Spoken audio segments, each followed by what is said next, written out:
இப்போ Chennai city gangster அந்த படம் தான் இப்போ நான் பார்த்துட்டு வரேன்.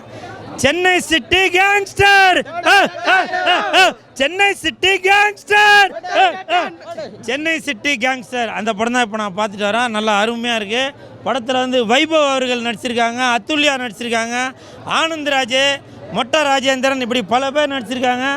தமிழ் இண்டஸ்ட்ரியில் எவ்வளோ காமெடியன் இருக்காங்களோ எல்லாரையும் அள்ளி உள்ளே போட்டிருக்காங்க. காமெடிக்கு பஞ்சமே இல்லை. இதில் வந்து அந்த பேங்க் ராபரி அதெல்லாம் வந்து இதில் வருது. நல்ல சிறப்பாக இருக்குது.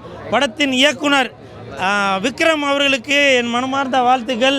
அப்புறம் படத்தின் தயாரிப்பாளர் பாபி பாலச்சந்தர், மனோஜ் அனைவருக்கும் மனமார்ந்த வாழ்த்துக்கள். படத்தின் மியூசிக்கு இமான் அவர்கள் போட்டிருக்காங்க. கிளைமேக்ஸ் சாங்கு நல்லா சூப்பராக இருக்குது. படத்தை பாருங்கள், வந்து என்ஜாய் பண்ணுங்கள். இன்றைக்கி 4 படம் காம்படிஷனில் இருக்குது. அதில் இந்த படம் சென்னை சிட்டி கேங்ஸ்டர் நல்லா அருமையாக இருக்குது. படத்தை பாருங்கள், வந்து என்ஜாய் பண்ணுங்கள். சரிங்களா?